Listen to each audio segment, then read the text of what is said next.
right, welcome back to WBTV News this morning on Bounce TV, here with Southern Fried Football's Mark Packer, and also a national syndicated radio host on Sirius XM Channel 91.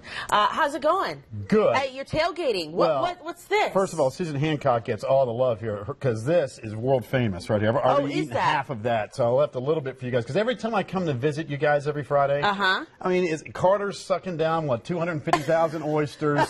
You're going with some big-time chef. I mean, you missed the donuts earlier, too. Well, I'll get to the donuts on the way out. But, you know, I will tell you, no meal is complete without a bag of Bugles, all right? And I've understood that there's at least one anchor person in this market that must have a bag of Bugles, all right? In this market? In this market. I can't speak for the other ones, but in this particular market, you know, a show is not complete. We talked about sensory overload a little while ago with the Circus LA. Right. This is sensory overload. So, Carter, this is for you, all right?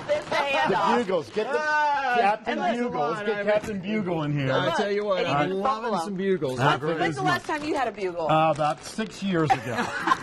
And you know why? I can't find them on the shelf. And you know why? Captain Bugle. They're probably still in your system. No. Get lost. Get out of here. Good Lord. Okay, well, as we are, you know you're not walking out with that, by the way. No, and I'm walking out with these two. I've already eaten 3-4, but Susan Hancock taking care of business for the tailgate bash this morning. Well, too bad there aren't any cupcakes on the table because those are the kinds of games that are going to be played this weekend. I got to be honest with you. The SEC should be embarrassed. I mean, we're talking Eastern Kentucky, South Alabama, Samford, Western Carolina. I mean, the list goes on and on.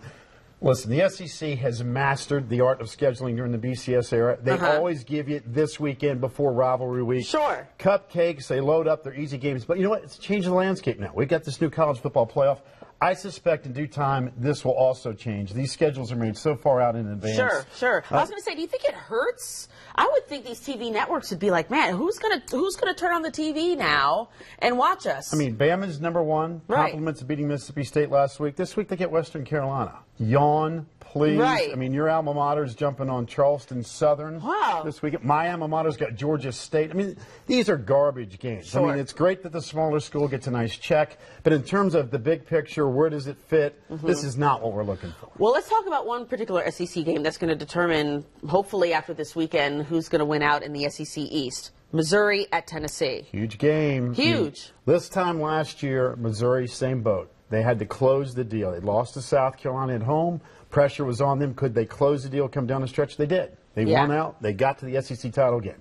Before the season, it was all about your dogs at Seasport, South Carolina. Nobody giving Missouri any love. Here they are again, ranked in the top 20. They've got one loss in the SEC East.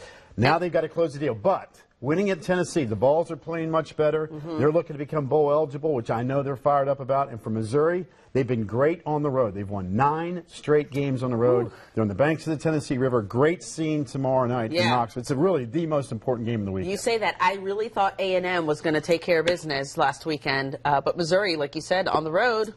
They're great. I talked to Gary Pinkel, the head coach at Missouri, this week on the show. They had 28 points in the third quarter. Their offense started to show some signs of life. Their defense is playing well. But this is a really good game. This is one of the few really good games in the SEC. What do you think about Duke kind of messing up last night? I'm going to be honest with you. North Carolina looked good. I mean, this is kind of like the North Carolina team we've kind of waited for all season long. Ray Fedora talked about that afterwards, that this was our best team effort of the year. A little late in the process, but for North Carolina fans, hey, if you're not going to win the division, there's nothing better than making sure your rival doesn't.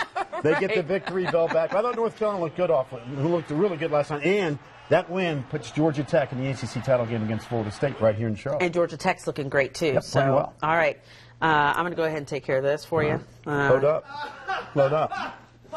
But I love how Carter's making a big noise, and he's over there like halfway through the bag of Bugles. I mean, we haven't been here for 3 minutes, for crying out loud.